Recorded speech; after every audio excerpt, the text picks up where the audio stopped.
Okay, why don't we get started? Today we're, oops, where's my,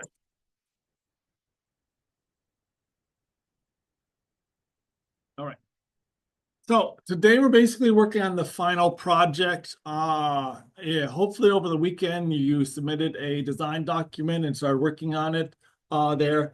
And it kind of that the next two parts work in two phases. Tonight, the first prototype is due, where you have part of it working there. Certainly not all of it, but hopefully some part of it, maybe some part that'll run, or just some beginning code, something like that. So we want you to have a prototype working here. And so that's what the um if we go to the final project, that's this prototype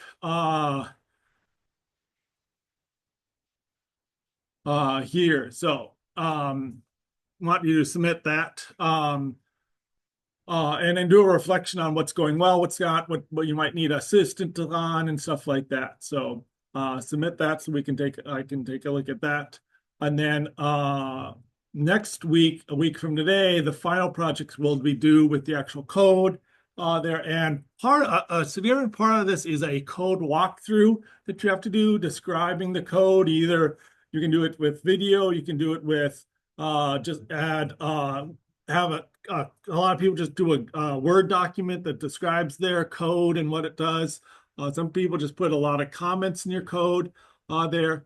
Today with AI, I want to make sure that you're not just using AI and just dumping it in there. If you're using AI, you're looking at it and you understand all the code. You're making sure that AI or you understand all the code in your project and what it does, and make sure it's appropriate to this class. It's code that we've learned to use in this class, in this topic here. So that's a big part of your grade for the final project is that code walkthrough. The other thing is a demonstration.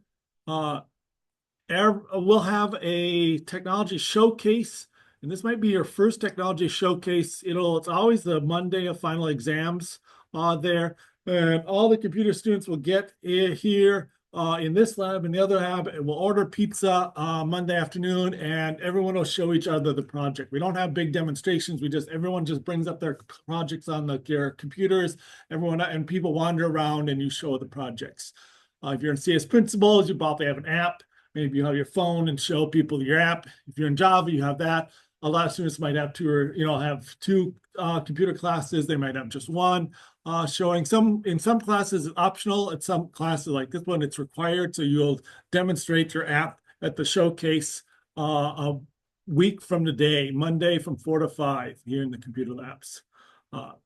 So for this class, make sure you I'll be wandering around seeing lots of people. Make sure you track me down or flag me over. And so I check off your name that you're there and I get to see your app there also. So if you don't do that, especially for the online students, you can make a video. There's a couple ways of recording the screen. One we often suggest is a program called Loom. You can also use Zoom to share your screen and do a quick 3 to 5 minute video walking through your project here.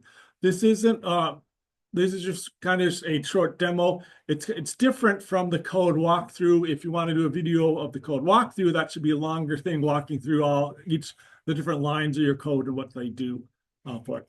Although some students combine those in one long video. So, okay. So that's the project here. Everyone asking, and I'll try to open this up in about 20 minutes. I'll break in and talk to you a little bit about the final exam. I'm just updating some of the details on that. What are we going to do this week in Unit 15? I wanted just to talk briefly about some advanced features in your project. Some people have got a lot of their project done and are looking to add some more advanced features to the project. And I just wanted to kind of give you some guidelines for that. This is totally optional. You don't have to add advanced features, but again, I have some students who just want to do this sort of stuff. So a couple things to consider if you want. Some people want to add a GUI, either just a pop-up menu, like I don't know if you remember with our pesky tourist, we just popped up an image or something like that. You can pop up windows. You can actually do Java. I'll show you a version of Yahtzee where we pop up the dice and you can click on the dice to roll later on in this class. If you want to do GUI, I suggest you use a library called Swing, Java Swing. If you ask AI to do that, it can walk you through the basics. There's also the Swing tutorial that walks you through the basics.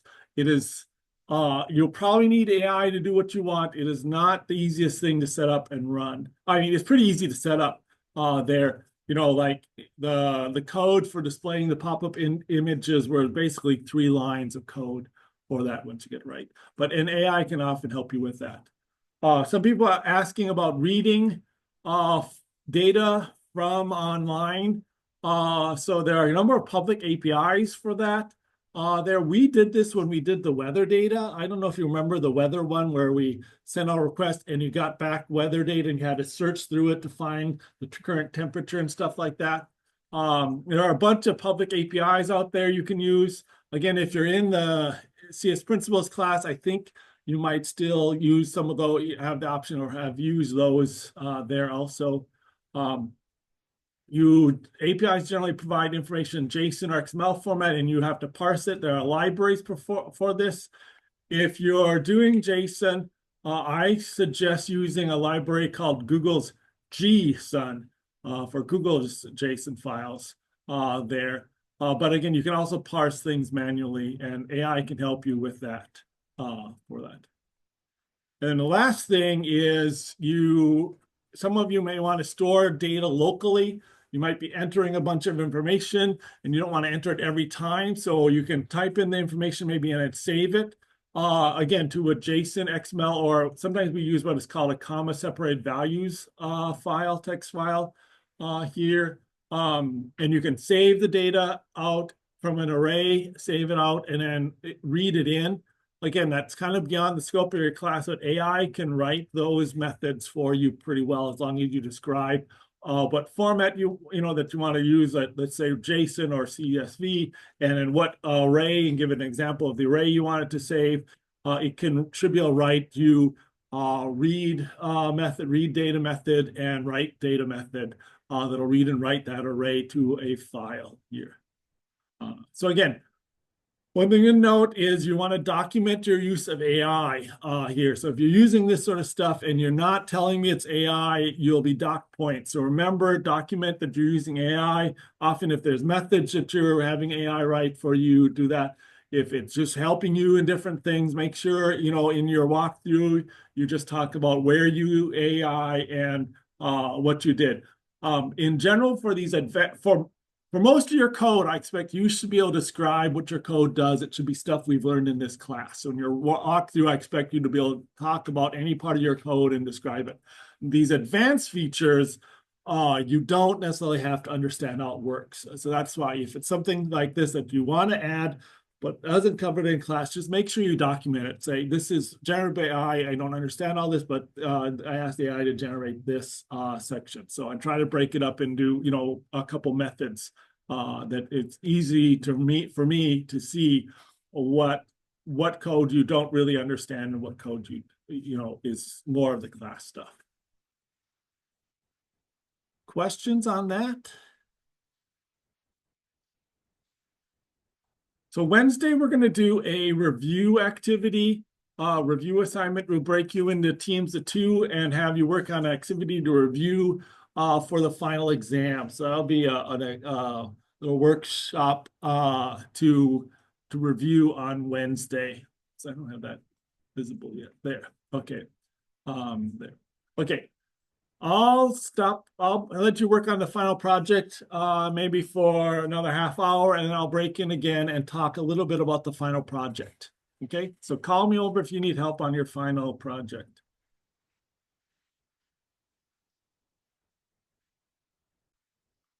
So I released the final exam section here, just some details. So on-campus students will take the exam during the assigned final exam time, which is Wednesday. Now this is I have a section at 10:30, a section at 11:45. So this 10:30 section, you will take the exam at 10 o'clock on Wednesday, which will just be half an hour earlier than our normal meeting time. And it'll be in this lab. here. So it'll be at that time. Final exams are 2-hour blocks. You can come in here and take the exam then. The 11:45 class that comes after this is actually going to take the exam at 8 o'clock there. If for some reason you rather take the exam at 8 o'clock, let me know. I'll be here at 8 o'clock to give the exam then too. And if we don't have too many people switching back and forth, we'll have a couple extra slots in each spot for that. Online students will take the exam starting Wednesday, and they have until Sunday night. Some of them are working adults and will not be able to work on it until the weekend for that. It'll be very similar to the midterm exam. There'll be 20 questions. It'll be short answer kind of questions where you have to, I'll give you some code and ask you what the code outputs, or ask you maybe to write a really short section, like a line of code or something like that. There'll be some short essay or answer questions where I'll ask you to describe what this does and what that doesn't do. And then there'll be 2 longer coding problems, again, where you'll be required to write, maybe 5 to 10, lines of code for that. It's closed book exam here for that. It is cumulative. It will focus on everything since like unit 7 here. So it'll focus on unit 7 on there. So a lot of things on methods and arrays, array lists, those sorts of stuff, unit tests, strings here that we've had since then. But again, it is cumulative. And so the review we're reviewing for the whole class. Because again, if you don't know how to use an if-then statement, you're not going to be able to do the assignment very well, the exam very well, because it's really almost impossible to write an exam without using an if-then statement, or what is an integer variable. You need to know how to declare an integer variable and use it, because we use that all the time. So because of the cumulative nature of the topics, it is a cumulative exam here. Questions on the final?